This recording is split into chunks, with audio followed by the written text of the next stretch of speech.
Nous sommes de retour dans Insight, deuxième partie de cette émission sur les violences conjugales avec Pierre Nantat. Pierre, maintenant qu'on a posé le cadre, comment on sort de ces situations dramatiques de violences conjugales et déjà à quel moment il faut en sortir? Le plus tôt possible? Le plus tôt possible, hein, mais c'est pas facile. La violence conjugale au quotidien, c'est véritablement quelque chose de très très difficile à traiter et s'en sortir, c'est pas facile. L'extérieur le voit souvent de manière un peu plus clairvoyante que les personnes concernées. C'est une impression? Oui, c'est vrai, en effet, parce que les personnes concernées sont dans le déni. C'est-à-dire qu'elles ne considèrent pas ça, c'est malheureux à dire, mais comme vraiment de la violence. Soit elles se disent c'est bien fait pour moi, je suis coupable, il a réagi comme ça parce que je l'ai poussé à bout. Soit il y a une espèce de sadomasochisme et on éprouve une certaine jouissance dans certaines pratiques sexuelles à tendance violente. Hein. Alors souvent c'est l'entourage, ou les parents, ou la meilleure amie, ou qui va dire mais quitte-le, quitte ce pervers, t'as rien à faire avec lui, prends ta décision. C'est ça qu'il faut faire? C'est ça qu'il faut faire, mais c'est pas sûr que l'autre dise soit d'accord. Je pense que ce qu'il faut faire surtout, c'est ne pas arriver en disant quitte-le, mais plutôt en disant pourquoi tu ne le quittes pas. Parce que l'approche peut impacter aussi? Oui, je pense que l'autre va être obligé d'expliquer pourquoi elle ne le quitte pas et pourquoi elle voudrait bien le quitter mais elle n'y arrive pas. Et là, on va vraiment pouvoir aider. Donc quand dans l'entourage on constate une situation, on y va sur des œufs? Sur des œufs, oui. Quelles sont les conséquences de la violence conjugale, Pierre? Où est-ce que ça mène? Ça peut mener au suicide. Ça peut mener malheureusement... Pour l'agresseur, ça peut le mener en prison, et pour la victime, ça peut la mener à l'hôpital, voire même au cimetière, dans ces cas-là. Et surtout, ce qui est grave, c'est les conséquences, c'est qu'en général, il y a des enfants.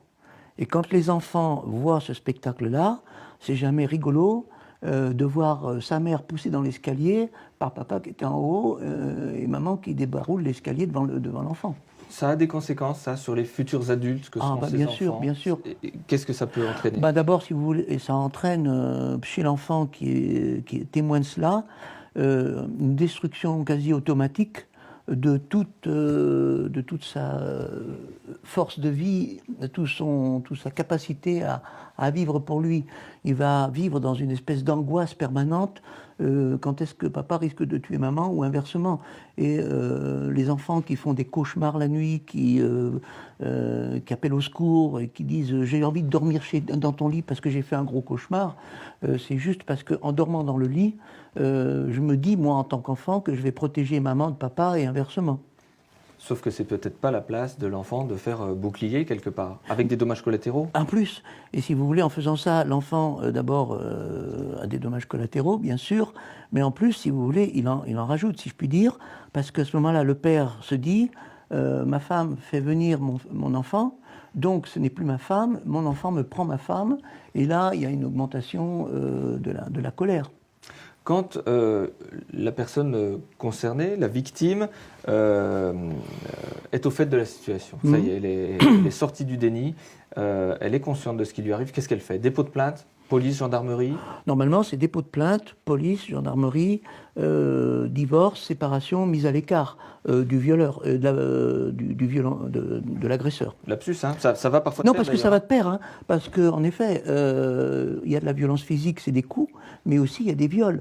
Et il paraît on dit qu'il n'y a pas de viol entre époux, mais il y a beaucoup de femmes qui sont violées par leur mari dans le cadre de la violence. Pierre, pourquoi on a autant de dépôts de plainte qui sont retirés? Qu'est-ce qui se passe dans le foyer entre le moment où la victime dépose plainte et 2 ou 3 jours après où les forces de police ou de gendarmerie revoient venir la victime dire non, finalement ça s'est arrangé? Parce que la victime trouve malheureusement un bénéfice à être victime. C'est grave, Pierre, quand même. Oui, je sais bien. Mais d'un autre côté, la victime se dit « je suis coupable ». C'est-à-dire que mon agresseur est au fond quelqu'un de gentil, c'est pas de sa faute, il a eu une crise de colère, mais j'y étais pour quelque chose quand même.